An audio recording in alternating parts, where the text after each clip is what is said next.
Assalamualaikum warahmatullahi wabarakatuh. Kembali berjumpa dengan saya Isnu Arif dari Forum News Network.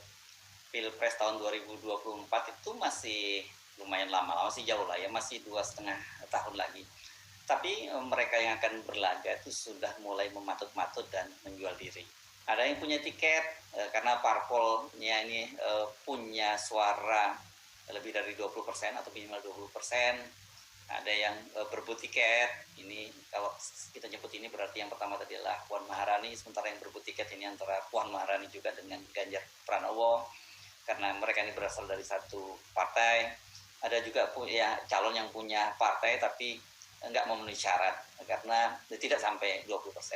Contohnya misalnya Erlangga Hartarto, kemudian Agus Harimurti, itu mereka punya partai tapi suaranya tidak cukup, jadi mereka harus berkoalisi.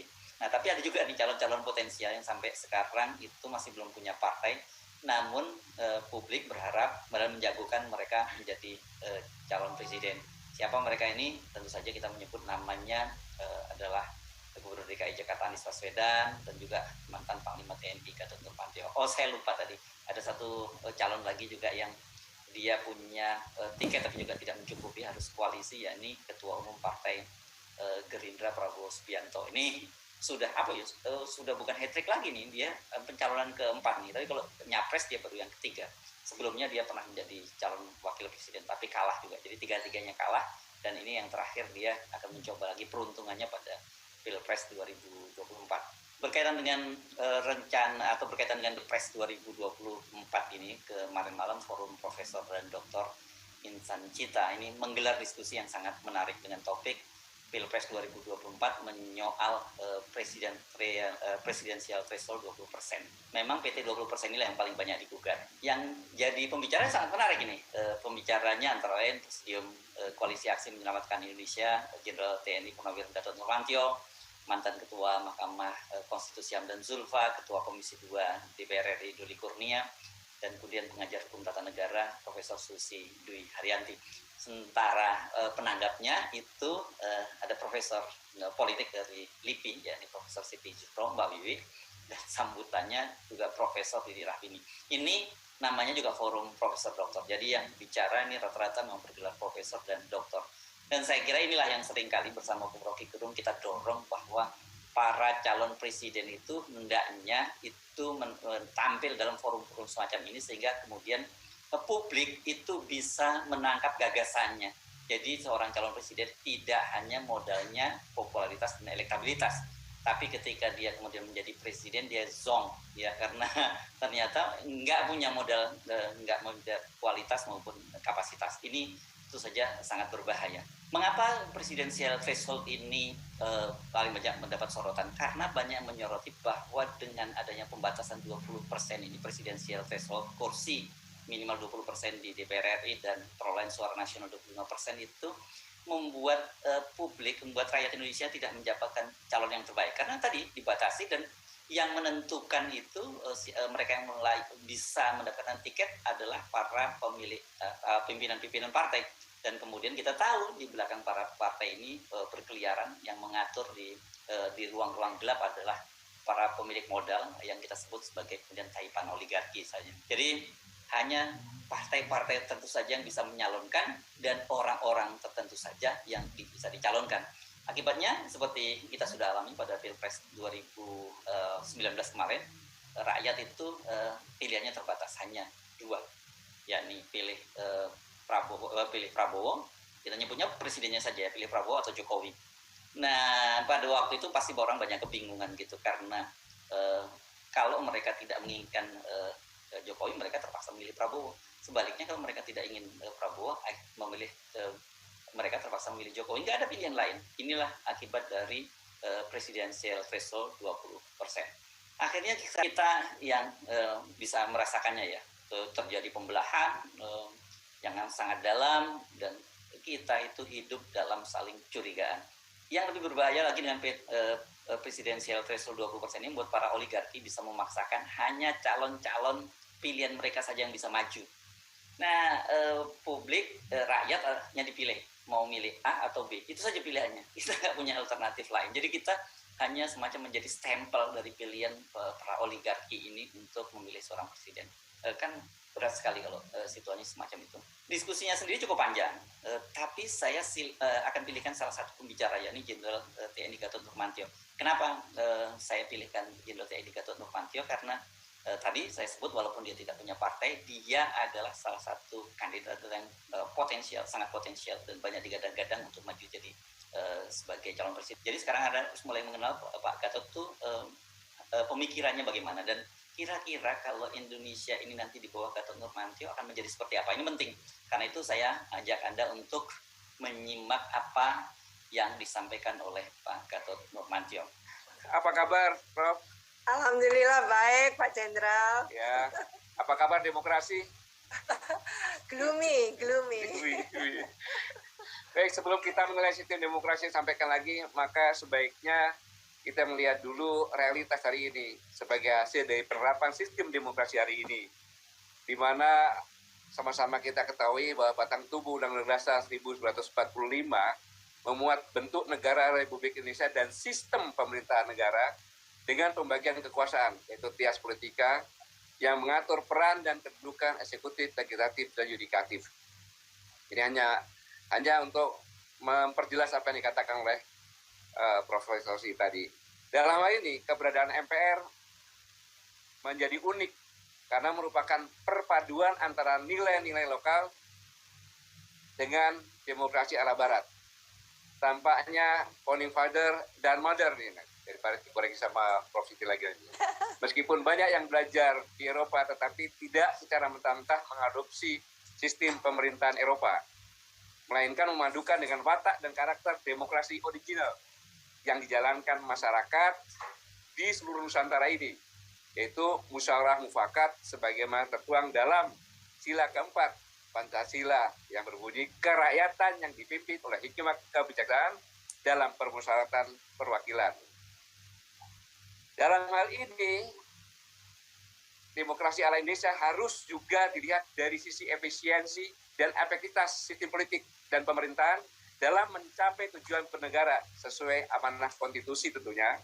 Lalu pertanyaan besarnya, bagaimana kondisi dan praktek berbangsa dan bernegara kita hari ini? Tentu dengan mata telanjang dapat kita rasakan dan saksikan bersama bahwa sistem pemerintahan dan politik Indonesia dewasa ini tidak berjalan secara efektif dan efisien dalam mencapai tujuan berbangsa dan bernegara. Dalam prakteknya tampak jelas bahwa Presiden tidak lagi dikontrol oleh MPR, seolah-olah lepas tangan terhadap tanggung jawab dan amanah yang diemban. Sedangkan DPR atau parpol yang jelas telah dilucuti kewenangan dan hak-hak konstitusionalnya hanya berdiam diri karena bergabung dengan Presiden dalam koalisi kabinet yang gemuk. Sehingga dukungan DPR kepada Presiden hari ini sebesar 82%, luar biasa. Kondisi demikian tentu saja tidak baik, terlebih diwarnai oleh politik biaya mahal akibat ketetapan threshold dalam pemilihan DPR dan eksekutif. Sehingga timbullah kemudian kekuatan oligarki, penguasa, dan pengusaha yang sama-sama punya kepentingan untuk melanggengkan kekuasaan. Jadi dapat disimpulkan sistem demokrasi Indonesia saat ini tidak efektif dalam mencapai cita-cita bernegara karena tidak cocok dengan sosiokultur dan alam pikir bangsa Indonesia yang sejati. Amerika menjadi negara besar, ya karena sistem presidensialnya cocok dengan masyarakatnya, walaupun tidak melakukan pemilihan langsung.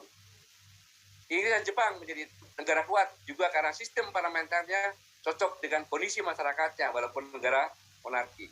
Juga Cina menjadi negara besar karena sistem komunisnya cocok dengan masyarakatnya. Nah, sedangkan tadi sudah jelaskan sama Profesor Siti bahwa presidensial threshold bertentangan dengan pasal 6A ayat 2 Undang-Undang Dasar 1945. Kalau dalam pasal 6A ayat 2 tersebut tidak ada syarat presiden threshold. Antara lain isinya pasangan calon presiden dan wakil presiden diusulkan oleh partai politik atau gabungan partai politik peserta pemilihan umum sebelum melaksanakan pemilihan umum. Tetapi saya tidak melanjutkan permasalahan undang-undang yang disampaikan pakarnya tersendiri.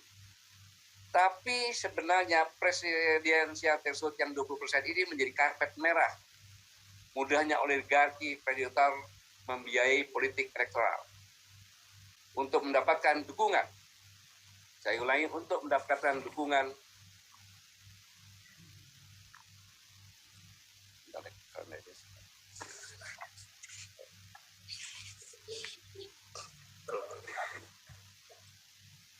Saya ulangi, untuk mendapatkan dukungan partai hingga 20%, pasangan capres-wapres memerlukan biaya yang sangat besar angkanya. Sampai dengan triliunan. Besar sekarang kan data 9 triliun. Karena tiap-tiap provinsi memerlukan 300 miliar. Dan kalau angka 34, 9 triliun. Maka pasti calon-calon di Indonesia tidak ada yang punya seperti itu. Kecuali oligarki. Nah, dengan demikian maka disinilah peran partai-partai untuk mencari oligarki karena lebih melewat mereka. Jadi sebenarnya permasalahan ini adalah yang menentukan adalah para partai-partai.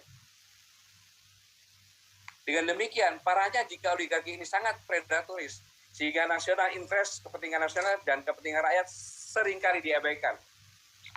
Akhirnya Indonesia sebagai negara akan semakin terpuruk pada jurang kehancuran.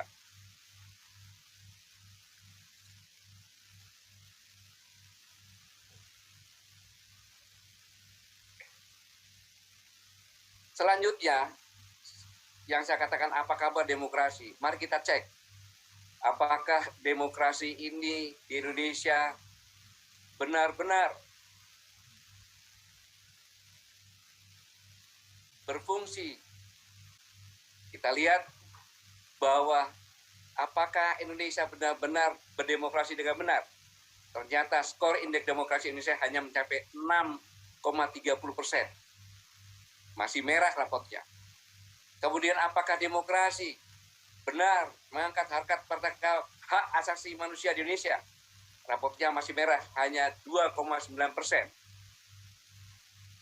Kemudian apakah demokrasi mensejahterakan rakyat? Ternyata tingkat pengangguran terbuka 18,03% pada Februari 2021. Kemudian ketimpangan sosial, rasio Gini sebenarnya 0,384 pada 2021. Apakah demokrasi membuat kebebasan sipil? Tidak. Ternyata skor indeks demokrasi Indonesia, saya ulangi, yang tadi 6,30% merah, berdampak juga pada skor kebebasan sipil Indonesia yang saat ini rapornya merah, 5,59%. Kemudian apakah demokrasi membuat kita bebas berinternet di Indonesia? Rapornya merah juga, hanya 49, merah juga. Demokrasi harusnya membuat tidak ada koruptor, karena betapa besarnya rakyat mengontrol. Tetapi demokrasi Indonesia menyuburkan korupsi. Sebab faktanya menunjukkan lebih dari 60% koruptor adalah politisi di parlemen maupun eksekutif. Bahkan korupsi terbesar, terjahat, dan luar biasa terjadi di era demokrasi saat ini. Terbesar karena angkanya diduga ratusan triliun rupiah. Terjahat karena dilakukan saat rakyat menderita di tengah sulitnya ekonomi dan ancaman kematian COVID-19. Justru menteri yang seharusnya melindungi korupsi bantuan sosial. Bahkan Wakil Ketua KPK Nurul Gufron Maret 2021 menyatakan ada 429 kepala daerah hasil pilkada langsung yang terjerat kasus korupsi. Luar biasa. Demokrasi kita mundur karena presiden di bawah kendali kuasa oligarki. Pintu utamanya tentu melalui presidensial threshold yang 20%. Tetapi ini semuanya karena sistem, jangan menyalahkan hanya presiden saja. Menarik sekali tadi Pak Gatot membuka dialognya dengan pertanyaan kepada Profesor Siti Zuhro, apa kabar demokrasi? Dan kemudian dijawab oleh Profesor Siti Zuhro, gloomy alias murung. Ya memang begitulah suasana bangsa kita ini sekarang, murung memikirkan bagaimana perjalanan bangsa ini.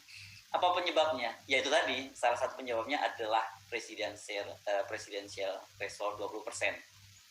Sekarang ini bahwa partai yang bisa mengusung presiden hanya satu, PDI Perjuangan dengan perolehan kursi 128, pada syaratnya hanya 115 kursi. Kemudian hanya 3 partai yang bisa bergabung untuk mencalonkan, yaitu Golkar, Gerindra, Nasdem, karena 82%. Kalau akal-akalan saya 82%, maka yang bisa dicalonkan hanya 2. Kalau 1 kan tidak bagus.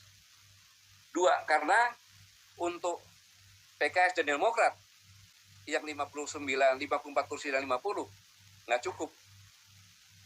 Jadi ya baku atur saja.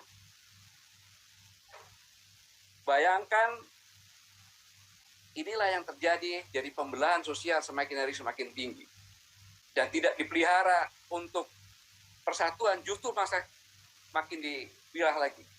Ini sangat berbahaya untuk kebebasan berbangsa dan bernegara. Tetapi kita masih punya optimisme yang tinggi. Mengapa? Seandainya saja pemilihan pemerintah daerah dilakukan dengan baik tanpa ambang batas yang tinggi, bukan hanya popularitas saja yang menjadi tolok ukur, tetapi kualitas.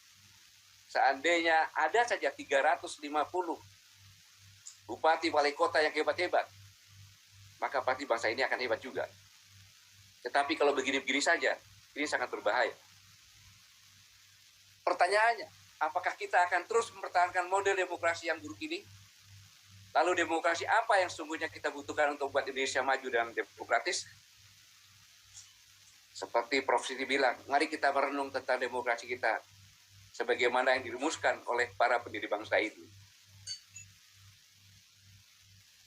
Tetapi saya mengingatkan dari semua konsep-konsep sistem demokrasi, yang paling penting adalah moral dan semangat. Seorang pemimpin di daerah maupun di pusat harus selalu berpikir untuk rakyat, dan untuk rakyat. Karena dalam hal kekhawatiran terhadap penyimpangan Undang-Undang Dasar 1945, Mr. Supomo pada detik-detik akhir penetapan Undang-Undang Dasar 1945 menyatakan sangat penting dalam pemerintahan dan dalam hidup negara ialah semangat para penyelenggara negara, semangat para pemimpin pemerintahan. Meskipun kita membuat undang-undang yang menurut kata-katanya bersifat kekeluargaan, apabila semangat para penyelenggara negara, pemimpin pemerintahan itu bersifat perseorangan, maka undang-undang dasar tadi tentu tidak ada artinya dalam praktek. Itu yang kita lakukan dan kita rasakan sekarang ini. Kalau begitu apa dong solusinya? Karena setiap kali ini kan pemerintah sekarang ini yang ngotot sekali mempertahankan presidensial threshold 20% itu sudah dibentengi oleh Mahkamah Konstitusi agar tetap mempertahankan presidensial threshold 20%. Beberapa kali dilakukan judicial review selalu ditolak oleh Mahkamah Konstitusi. Jadi selama ini tidak ada perubahan, maka pada Pilpres 2024 nanti kita juga akan kembali menggunakan presidensial threshold 20%. Dan pilihannya nggak jauh-jauh, itu pasti kalau nggak dua calon, maksimal 2 calon, atau kalau ada 3 calon itu pun sangat berat, bahkan sangat mungkin terjadi calon tunggal. Walaupun itu sebenarnya tidak dibolehkan, tetapi kalau kemudian realitasnya kita hanya diberi 2 pilihan, mungkin salah satu pilihannya adalah itu calon boneka gitu. Jadi sebenarnya yang disodorkan pada kita juga calon tunggal. Nah, kembali tadi pertanyaan saya, apa solusi terbaiknya? Solusi terbaik adalah kembali ke demokrasi khas Indonesia. Kita punya demokrasi khas Indonesia kok. Boleh saja. Demokrasi yang memadukan antara demokrasi barat dan demokrasi budaya politik khas Indonesia, yaitu musyawarah mufakat seperti pada sila keempat Pancasila. Memadukan antara pemilu dan musyawarah dalam pemilihan pemimpin, election dan selection. Perlu kita renungkan bersama tentang solusi ini. Pertanyaan berikutnya, apakah kita hendak melanjutkan trial and error ini dalam pengelolaan negara ini? Seperti yang Prof sampaikan tadi. Pada hematnya, hal demikian merupakan tindakan gegabah Pendapat Prof, karena demi manuver para elit politik dan politisi akan dapat mengorbankan nasib bangsa dan negara Indonesia di masa yang akan datang. Ibarat kanker, stadium 1 dibiarkan, 2 dibiarkan, 3 ya. Oleh karena itu saya menyambut baik dan mendukung upaya serius untuk membuka ruang-ruang dialog seperti ini.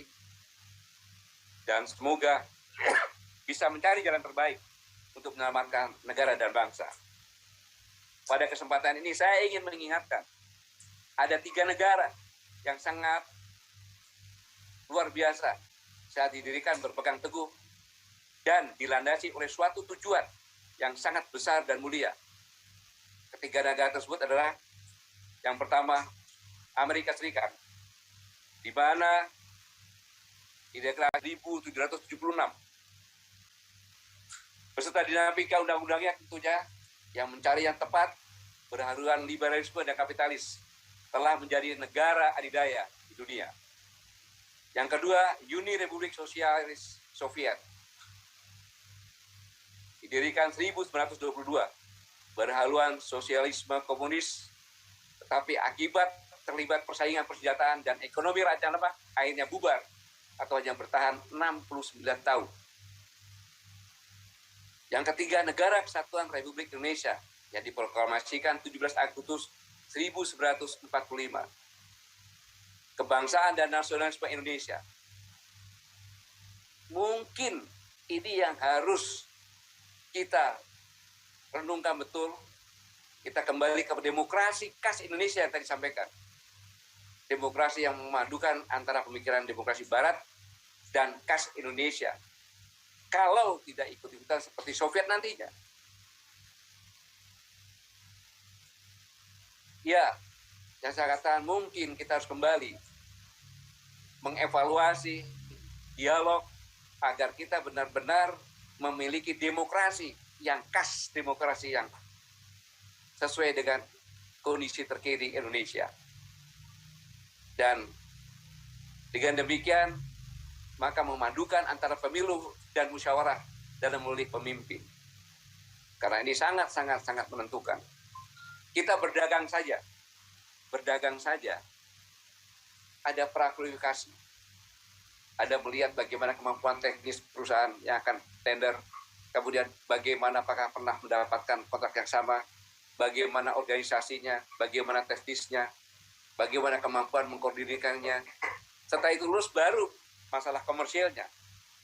Ini memimpin suatu negara hanya mengutamakan popularitas saja. Yang saya katakan tadi, seandainya saja ada 350-an kepala daerah yang benar-benar berkualitas berdasarkan merit system, mempunyai pengalaman, saya pikir ini akan bisa membuat bangsa ini semakin hari semakin maju. Menarik ya gagasan dari Pak Gatot Nurmantio. Kita perlu merenungkan kembali perjalanan bangsa kita ini. Apakah benar seperti ini yang dulu dicita-citakan oleh founding parent kita, oleh para founding father, founding mother kita, dan apakah juga ini dulu yang dibayangkan oleh para aktivis 90-98 ketika mereka menumbangkan rezim pemerintahan Orde Baru yang bercokol selama 32 tahun dan kemudian mencanangkan gerakan reformasi. Karena ternyata sekarang reformasi dan demokrasi yang dicita-citakan itu sudah dibajak oligarki. Saya Munarif, sampai jumpa lagi. Wassalamualaikum warahmatullahi wabarakatuh.